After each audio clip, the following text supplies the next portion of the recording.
Bonjour et bienvenue pour cette nouvelle vidéo au bord de la mer.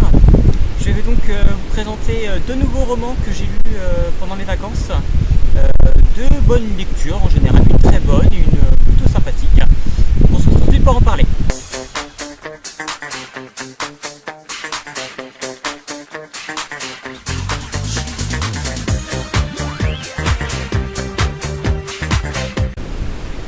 Je vais donc commencer par une lecture dans le thème justement de l'eau, qui s'accorde bien. Le Stream d'Amanda Peter, chez Nouvelle Plume, acheté chez Autant Choisir. Donc l'histoire, pour la positionner un peu, une sorte d'île, quelque part, électrique produite par une centrale alimentée par l'eau. Et donc en fait la particularité c'est que cette île est traversée par un courant d'eau qui s'appelle le Stream. Et le Stream c'est un courant d'eau aménagé, on sort un petit peu d'autoroute, parce qu'elle est dans les deux sens, elle est quelque part mécanisée et elle alimente plus pertinemment l'usine qui va produire donc toute l'énergie pour la ville qui se trouve sur cette île. On suit Nina qui est partie de l'équipe de maintenance du Stream. Il y a des ingénieurs dans l'usine qui vont détecter des anomalies et ils vont envoyer des équipes pour aller réparer ces anomalies, ces problèmes au niveau du Stream, parce que sans le Stream, on n'a plus d'énergie et il ne pourra pas fonctionner. Donc voilà un petit peu le speech de départ. Il va se trouver que Nina, lors d'un retour de mission, elle va être dans le Stream et elle va plus réussir à nager comme elle le fait d'habitude. Le Stream va prendre le pouvoir sur elle et le Stream va la propulser hors de son courant. Sans qu'elle ne contrôlait plus rien, qu'elle n'était plus le maître d'elle-même et que c'était le Stream qui prenait un contrôle. Donc elle sent que c'est donc elle va être accusée qu'elle n'est plus assez performante, alors qu'elle va plutôt défendre la thèse qu'il y a quelque chose d'étrange et de pas naturel qu'il faut enquêter dessus, qu'il faut enquêter. La hiérarchie n'est pas pour, ne se sent pas concernés, c'est tout fait l'affaire. Finalement ils vont détecter une anomalie à l'origine du Stream, au-delà des deux voies de courant, bien plus haut, vraiment à l'origine du Stream. Donc ils vont envoyer Nina enquêter, elle a subi une anomalie qu'ils ont dit qu'il n'y a rien, donc elle serait la plus concernée. Ils vont l'envoyer avec un excellent nageur qui est son ami amoureux d'Ariane, et un ancien, une quarantaine d'années, Fury, qui n'est plus allé le Stream depuis des années, depuis qu'il s'est passé quelque chose. Il s'est passé quelque chose, on ne sait pas quoi, quelque chose qui a fait qu'il ne va plus dans le Stream. Donc ils partent tous les trois pour aller enquêter sur cette anomalie au bout. Donc voilà en gros l'histoire. Donc l'histoire, ça va être l'enquête de Nina pour savoir quelle est l'anomalie, quel est le problème que connaît le Stream. Et après, voir le passé qu'il y a pu y avoir par rapport aussi, il y a un lien avec son frère, il y a un lien avec le décès de ses parents, il y a un lien du coup avec Fury, et tout un tas de personnes qui gravitent autour d'elle. Donc voilà.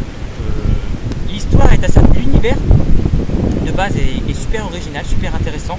J'ai jamais lu ça, hein, c'est vachement intéressant. Les personnages sont plutôt intéressants, l'idée générale est plutôt intéressante, le final un peu gentillet, mais à la limite nous fait poser des questions sur la suite de comment on va tourner les événements par rapport à leur découverte, certaines découvertes qui n'ont pas encore eu d'explication. Donc j'ai trouvé que c'était une lecture plaisante. Après, malgré tout, ça reste assez simpliste. Il m'a manqué, je ne saurais pas dire quoi, mais il m'a manqué quelque chose pour vraiment rendre ce bouquin à dire « Ah, c'est quelque chose vraiment d'unique et vraiment exceptionnel ». C'était intéressant, mais je dirais, ouais, voilà, quelque part gentillet. Alors à voir, il y a une suite, il y aura un tome 2 à sortir, donc à voir comment ça va tourner. Il peut y avoir des choses, ça peut devenir plus intéressant, vu la fin, le potentiel qui peut être mis, tout dépend comment ça va tourner. Il y a des histoires un petit peu de pouvoir, donc voilà, ça peut être partir sur quelque chose de très intéressant.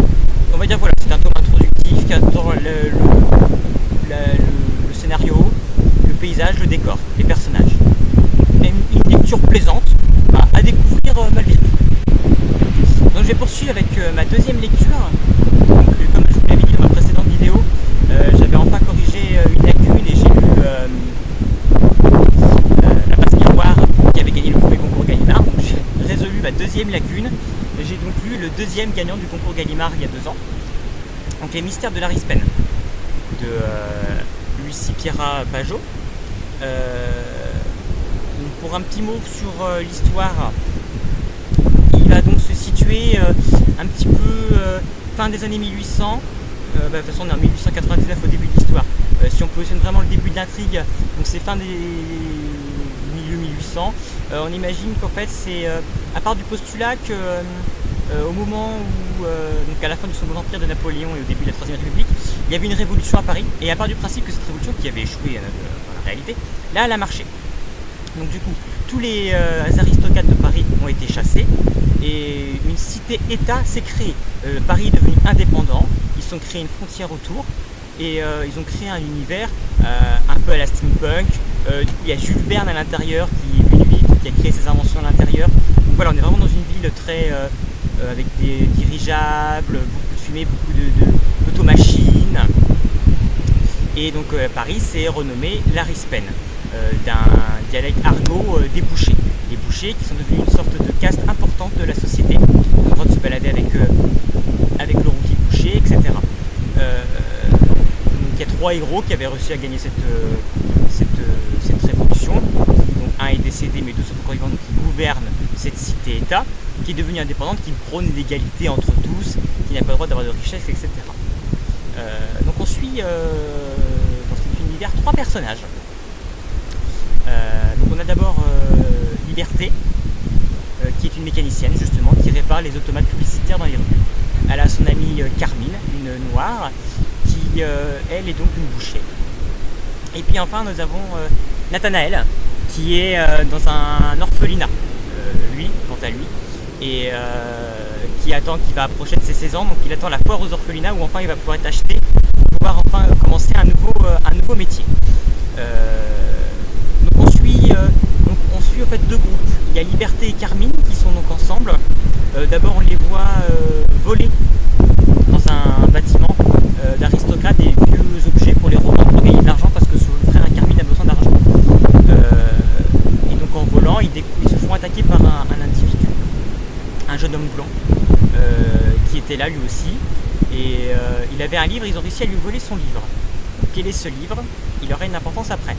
De son côté, Nathanaël, lui, il a eu un problème avec un de ses professeurs. Le professeur a dit qu'il n'était pas assez doué et qu'il ne méritait pas d'être vendu à la foire, qu'il faudrait qu'il reste encore un an de plus à la foire.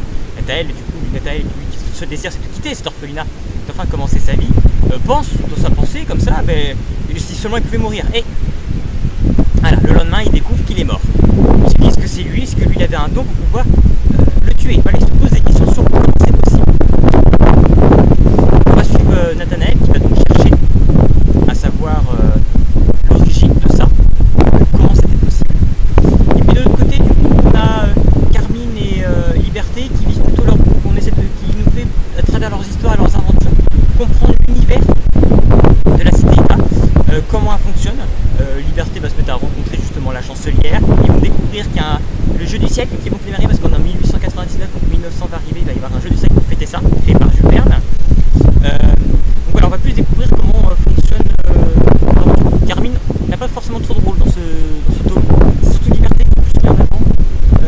On voit du coup qu'elle va perdre son boulot, parce qu'il faut savoir que aussi, du coup, il y a des aristocrates qui ont été chassés de Paris. Il y avait 7 grandes familles et qui ont fait quelque chose pour essayer de reprendre leur pouvoir plus tard. Donc là, il y a des attaques terroristes à Larry Spen, ce qui fait un petit peu un écho à ce qu'on peut vivre aujourd'hui à Paris. À mon avis, elle a voulu faire cette correspondance. Donc voilà, les gens vivent quand même dans une certaine crainte des attentats qu'il peut y avoir, parce que voilà, il y a les frères de sang, comme ils s'appellent, qui vont sûrement vouloir reprendre le pouvoir. Donc on voit cette montée et les causes qu'il peut y avoir. Et en gros, voilà. Le tome n'est pas forcément très grand.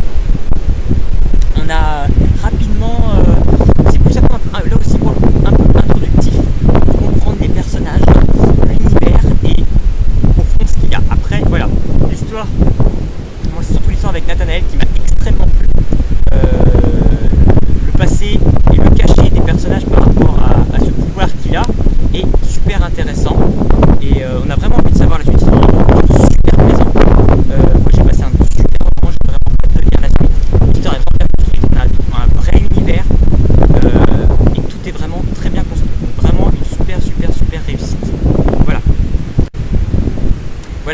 présenter les 2 livres.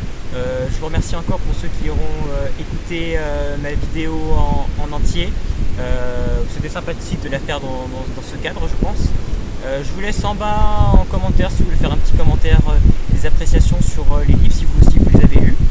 Et puis on se retrouve bientôt pour une nouvelle vidéo. Je vais faire un petit panorama du paysage quand même. Et puis à bientôt.